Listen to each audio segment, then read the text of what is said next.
नमस्कार दोस्तों, news time में आपका बहुत बहुत स्वागत है। दोस्तों, 10 तारीख का दिन दुनिया में एक बड़ा महत्वपूर्ण दिन माना जाएगा। 10 मार्च का दिन इस दुनिया में जहां आपको पागलपन से भरे राजनीतिज्ञ मिलेंगे, पागलपन से भरे स्टेटमेंट मिलेंगे, वहीं पर एक ऐसी शख्सियत का कनाडा में उदय होना प्रधानमंत्री के रूप में, जिसे मैं कहता हूं कि मनमोहन सिंह का दोबारा से अवतार अवतार हो गया, वो दोबारा से अवतरण होकर आए हैं, तो मुझे इसमें कोई भी गुरेज नहीं है कहने में। मार्क कार्नी नए प्रधानमंत्री होंगे लिबरल पार्टी की ओर से कनाडा के। आप कहोगे मैं उसमें इतना उत्साहित क्यों हूं, मुझे इतनी खुशी क्यों है? क्या वो मेरे देश के प्रधानमंत्री हैं? नहीं। बहुत वर्षों के बाद ऐसा हुआ कि कनाडा के अंदर एक ऐसा व्यक्ति प्रधानमंत्री बना है जिसने आज तक कभी चुनाव नहीं जीता, आज तक कभी चुनाव नहीं जीता, ना चुनाव लड़ा। ये वो शख्स है जो बेसिकली हार्वर्ड एजुकेटेड है, अर्थशास्त्री है। तभी मैंने कहा ये मनमोहन सिंह 2 है। ये वो शख्स है जो दुनिया में एक ऐसी शख्सियत जो 2 सेंट्रल बैंक्स का गवर्नर रहा। ये तो पहले कभी नहीं हुआ। मनमोहन सिंह आरबीआई के गवर्नर रहे, लेकिन किसी और देश के सेंट्रल बैंक के गवर्नर नहीं रहे मनमोहन सिंह। लेकिन मार्क कार्नी 2 देशों के सेंट्रल बैंक के गवर्नर रहे। कनाडा का central bank, bank of Canada, यानी कि जो करेंसी इशू करता है, उसके गवर्नर रहे। और साथ में वो उसके बाद बैंक ऑफ इंग्लैंड, जो कि ब्रिटेन का मेन बैंक है, करेंसी इशू करने वाला, जैसे आरबीआई इसको कहते हैं इंडिया में, उसके गवर्नर रहे। पहली बार ब्रिटेन की हिस्ट्री में एक ऐसा व्यक्ति गवर्नर बनता है मार्क कार्नी के रूप में, जो उनके देश का नहीं था, जो कनाडा का था। मुझे लगता है कि एक इंसान की जो सिफत होती है, जो सोच होती है, जो उसकी इंटेलिजेंस है, जो उसकी विचारधारा है, जो आइडियोलॉजी है, वो अपने आप में बड़ी महत्वपूर्ण होती है।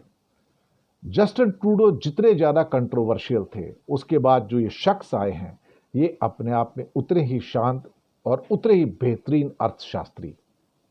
पॉलिटिक्स का उतना अनुभव नहीं, लेकिन उम्मीद है कि मनमोहन सिंह की तरह ये कनाडा को तूफान में से निकाल कर ले जाएंगे। लिबरल पार्टी के अंदर जो कि 1,52,000 कनाडा में सदस्य थे, वहां मतदान होता है और इनको खड़ा किया जाता है। ये तो कोई उम्मीदवार थे नहीं ना। उसके दूसरे स्थान पर वित्त मंत्री क्रिस्टिया फ्रीलैंड थी और 86% लोगों ने, 86% लोगों ने मार्क कार्नी को वोट दिया। लोगों ने तो नाम भी नहीं सुना होगा। नाम तो मैंने भी बहुत कम सुना था मार्क कार्नी का, लेकिन जब मैंने उनके बारे में सारी चीज़ें पढ़ी डिटेल में, तो मुझे लगा कि मनमोहन सिंह की वापसी हो गई इस दुनिया में।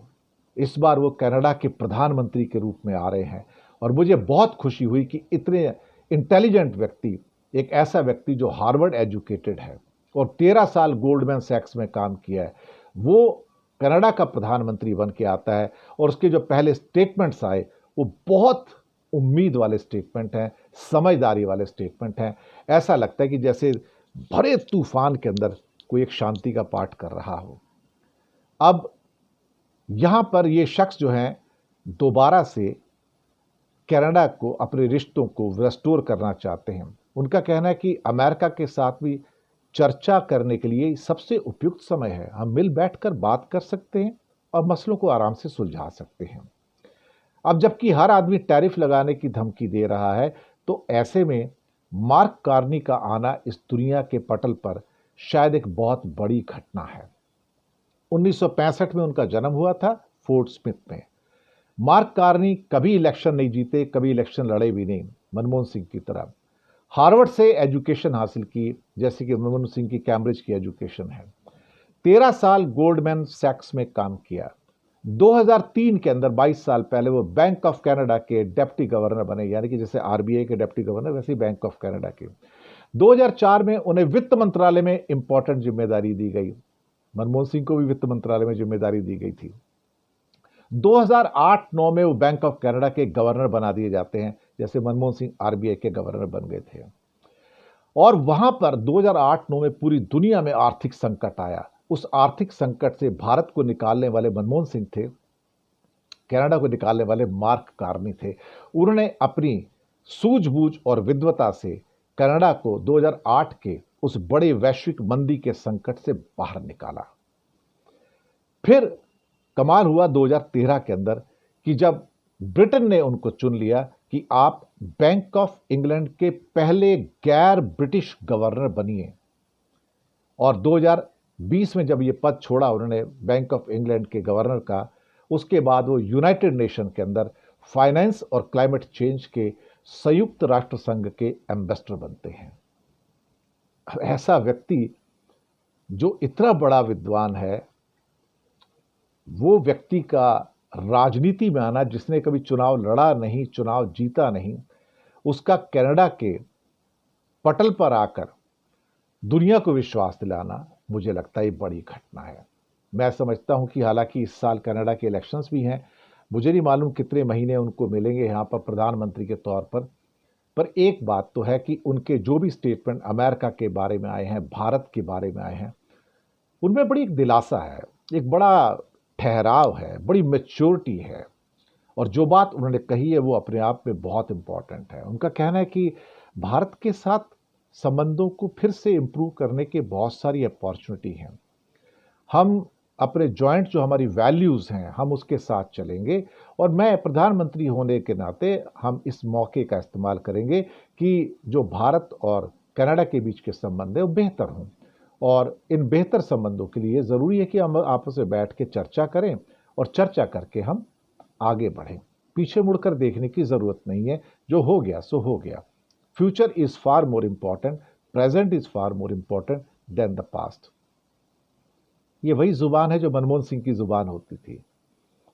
और गोल्डमैन सैक्स में पहले काम कर चुके 13 साल, तो कहते हैं कि हम सभी जो समान मानसिकता वाले देश हैं, हम उनके साथ अपने व्यापारिक रिश्ते सुधार लेंगे, बैठेंगे, बात करेंगे, जो हमारी वैल्यूज़ हैं उसको साथ लेके चलेंगे और कोशिश करेंगे कि कोई भी चुनौती हो हम उसको डील कर सकें। मार्क कार्नी लंदन में, टोक्यो में, न्यूयॉर्क में, टोरंटो में ना जाने कितनी जगह काम कर चुके हैं। कभी इलेक्शन नहीं लड़े, कभी जीते नहीं। मनमोहन सिंह की तरह तो लड़े तो थे लेकिन जीते नहीं। लेकिन मनमोहन सिंह ने भी कभी इलेक्शन नहीं जीता, मार्क कार्नी ने भी कभी इलेक्शन नहीं जीता। दोनों सेंट्रल बैंक से गवर्नर रहे। मार्क कार्नी 2 सेंट्रल बैंक के गवर्नर रहे। हार्वर्ड एजुकेटेड हैं, मनमोहन सिंह भी कैम्ब्रिज एजुकेटेड हैं। और साथ में लंदन स्कूल ऑफ इकोनॉमिक्स या दिल्ली स्कूल ऑफ इकोनॉमिक्स, उनके ऑक्सफोर्ड, ना जाने कितने इंस्टीट्यूशन के साथ उनके क्लोज रिश्ते रहे हैं। और अपने आप पे कहा जाए तो महाविद्वान व्यक्ति हैं। एक अर्थशास्त्री का कनाडा का प्रधानमंत्री बनना, ये पूरी दुनिया के लिए एक सुखद संकेत है। जहां नेताओं के पागलपन ने दुनिया को परेशान किया हुआ है, वही एक शख्स आता है और आकर कहता है कि मैं दुनिया में फिर से बातचीत के द्वारा, क्या कहते हैं कि जिसे क्या कहते हैं कि हम सुधार सकते हैं। और कई लोग तो कह रहे हैं कि ट्रंप को एक बहुत बड़ा क्या कहते हैं ऐसा व्यक्ति मिल गया है बात करने के लिए, जो ट्रूडो नहीं है और जो 51वें राज्य बनाने की बात नहीं करेगा। क्योंकि मुझे लगता है कि मार्क कार्नी जो है वो बहुत फर्म किस्म के आदमी हैं और जो भी बातें होंगी वो बहुत क्लियर कट बात करते कि कोई किसी गलतफहमी में ना रहे। तो मंदी से निकालने वाला इकोनॉमिस्ट आज देखा जाए तो बहुत फर्मली दुनिया के साथ अपने संबंधों को सुधारने की बात कर रहा है।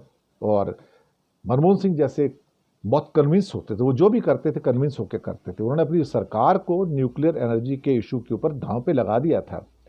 तो ये जो इकोनॉमिक्स की जो काबिलियत है उनके अंदर, वो अपने आप में बहुत बहुत रेयर होती है।